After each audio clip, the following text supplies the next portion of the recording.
ओम नमः शिवाय। नमस्कार प्रिय भक्तगणों, आज हम आपको भगवान शंकर की एक बड़ी ही अद्भुत कहानी सुनाने जा रहे हैं। अच्छे लोग दुखी क्यों रहते हैं और पापी पाखंडी लोग हमेशा खुश क्यों रहते हैं और मौज उड़ाते हैं?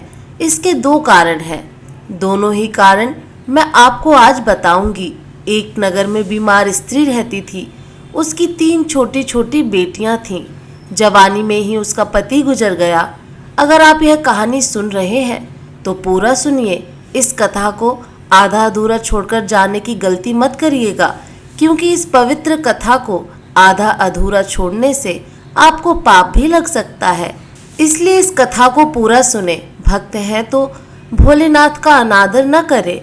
3 छोटी छोटी बच्चियों को पालने का भार बेचारी उस अबला पर टल गया। तीनों बच्चियों को लेकर वह विधवा जाए तो कहाँ जाए? कुछ काम धाम भी नहीं कर सकती थी। ऊपर से समाज की उल्टी सीधी बातें उसे कुछ नहीं करने देती थीं। बेचारी लाचार उस महिला को कोई भी सहारा नहीं था। वह अपने पति को याद करके उन बच्चियों को जैसे तैसे पाल रही थी। पति के गम में बीमार पड़ गई। उसे उन बच्चियों की चिंता थी, किस तरीके से इनका पालन पोषण होगा।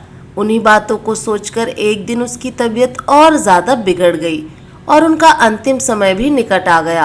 धर्मराज का एक दूत उस विधवा स्त्री के प्राण लेने धरती पर आया, लेकिन वहां का नजारा देखकर वह दुविधा में पड़ गया। उसने देखा महिला जमीन पर पड़ी हुई है और उसके आगे पीछे कोई भी नहीं।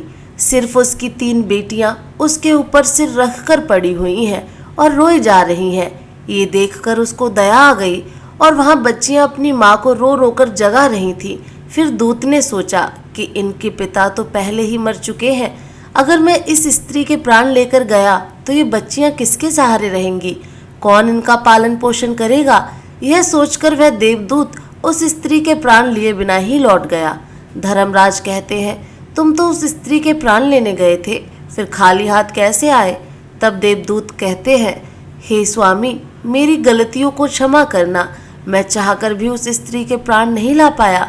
अगर मेरी जगह आप होते तो शायद आप भी खाली हाथ ही लौट कर आते। मैं उस महिला की बच्चियों का दुख नहीं देख पाया। वो रो रही थी, अपनी माँ को जगा रही थी। उन्हें वहां देखने वाला और भी कोई नहीं था। यदि मैं उस महिला को लेकर आता तो उन बच्चियों को कौन देखता? उनका पालन पोषण कौन करता? पृथ्वी लोक के मनुष्य तो इतने स्वार्थी हो गए हैं कि बिना ही मतलब की कोई किसी का सहारा नहीं बनता। यदि कोई मदद करता भी है तो बदले में उम्मीद करता है या फिर उसे अपने एहसान के नीचे जीवन भर दबा कर रखना चाहता है। देवदूत कहता है कि स्वामी, उस महिला को थोड़ा और समय दिया जाए ताकि वह अपनी बच्चियों को पाल पोस कर बड़ा कर सके। देवदूत की बात सुनकर धर्मराज उसे डांटते हुए कहे, अरे ईश्वर की बनाई गई सृष्टि में ना कोई एक क्षण घटा सकता है।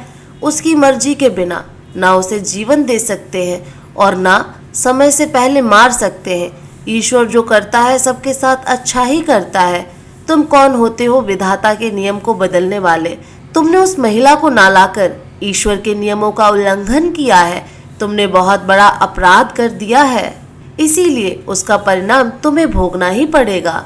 जिस पृथ्वी के मनुष्य से तुम्हारी ममता है, उस पृथ्वी पर मनुष्य बनकर अपना पाप भोग। देवदूत कहता है कि हे स्वामी, धरती लोक से मेरा उद्धार कब होगा और कैसे होगा?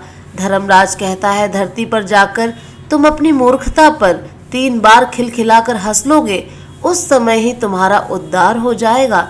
इतना कहकर धर्मराज ने उस देवदूत को धरती पर धकेल दिया और धरती पर मनुष्य शरीर में आ चुका था। उसके शरीर पर वस्त्र नहीं थे। धरती लोक का एक नियम भी है, जो मनुष्य जन्म लेता है उस समय वह नग्न ही रहता है। देवदूत ने जन्म तो नहीं लिया और वह निर्वस्त्र ही एक सड़क के किनारे पड़ा रहा। ठंड से ठिठुर रहा था। वहां से एक मोची गुजर रहा था। वह मोची अपने बच्चों को ठंड से बचाने के लिए कपड़े लेने जा रहा था। रास्ते में ठंड से ठिठुरते एक नग्न व्यक्ति को देखकर उस मोची को दया आ गई।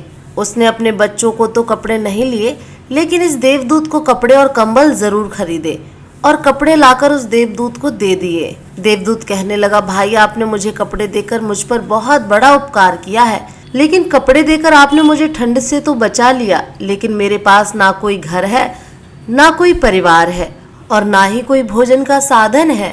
तब मोची बोलता है, भाई तुम मेरे घर चलो, मैं तुम्हारा सारा खर्चा उठा लूंगा। और वह मोची देवदूत को लेकर घर पहुंचा। उधर मोची की पत्नी ने देखा उसका पति तो बच्चों के लिए कपड़े लाने गया था, कपड़े तो कुछ लाया नहीं, उल्टा एक आदमी को घर बुला लाया है। पत्नी अपने पति से झगड़ने लगी और उसे भला बुरा कहने लगी। यही देखकर वह देवदूत बहुत जोर जोर से हंस पड़ा। मोची पूछा, अरे भाई तुम हंसते क्यों हो, ऐसा क्या देख लिया आपने? तब देवदूत ने कहा, भाई मेरी हंसी का रहस्य मैं आपको नहीं बता सकता, समय आने पर मैं तुम्हें स्वयं ही बता दूंगा। देवदूत मोची के घर में रहने लगा और कुछ ही दिनों में उसने मोची का सारा काम सीख लिया। देवदूत के द्वारा बनाए गए जूते और चप्पल खूब बिक रहे थे। कुछ ही दिनों में मोची धनवान बन गया। दूर दूर तक उसके जूते फेमस हो गए थे। यहाँ तक कि राजा महाराजा भी उसे जूते बनाने का आदेश देते थे।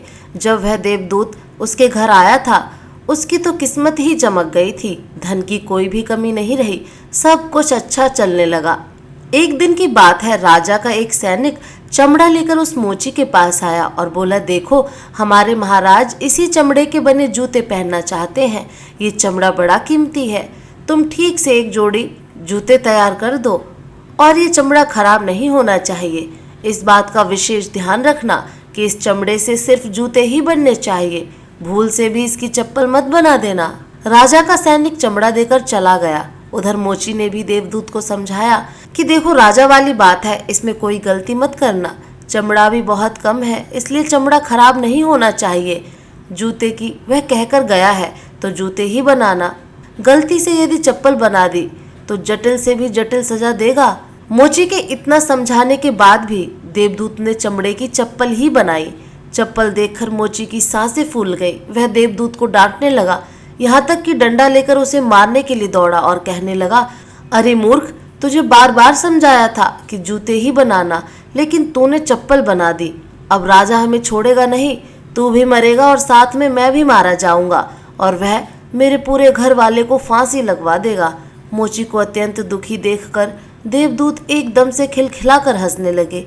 मोची बोला, अरे मूर्ख, आदमी काम बिगाड़कर अब हंस रहा है। वो देखो जूते लेने राजा का सैनिक आ गया और बोला, हे मोची भाई, कल जो मैं चमड़ा देकर गया था उसके जूते मत बनाना, चप्पल बना देना, क्योंकि राजा साहब का देहांत हो गया और यहाँ की प्रथा है कि मरने वाले व्यक्ति को चमड़े की चप्पल पहनाकर अर्थी पर लिटाया जाता है।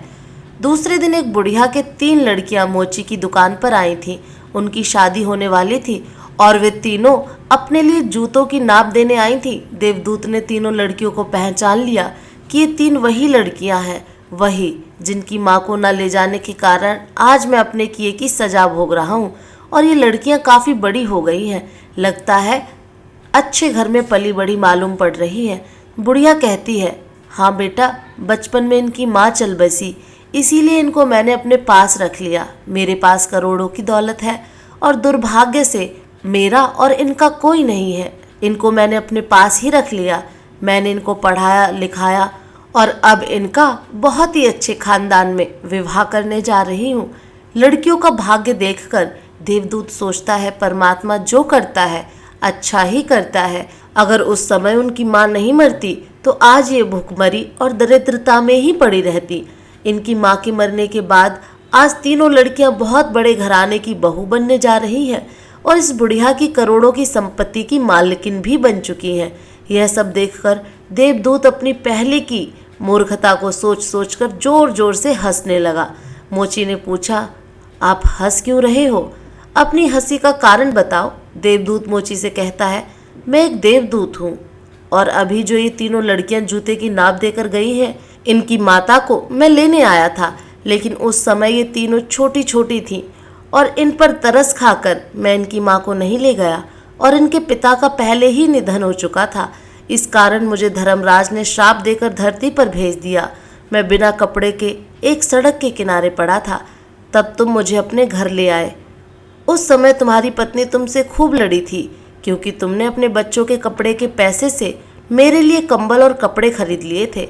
तब मैं पहली बार तुम्हारी पत्नी की मूर्खता को देखकर खूब हंसा था, क्योंकि तुम्हारी पत्नी उस लाभ को नहीं देख पा रही थी जो मेरे आने से तुम्हारे घर में होने वाला था। पर दूसरी बार जब हंसी आई जब तुम राजा के जूते नहीं बना सके और तुम लेकर मेरे पीछे भागे। ठीक उसी समय राजा के बारे में बता रहे थे, लेकिन तुमको यह मालूम नहीं था कि राजा के साथ क्या घटना घटने वाली है, जिसके कारण राजा को जूतों से अधिक पत्तों की आवश्यकता पड़ेगी।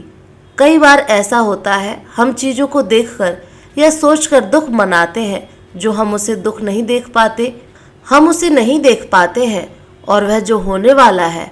कई बार परमात्मा हमारी अच्छाई भलाई के लिए हमारे साथ बुरा करता है, पर हमें उसे देखकर भगवान को कोसते हैं। हम उस अच्छे के लिए नहीं देख पाते जो हमारे साथ भविष्य में होने वाला है।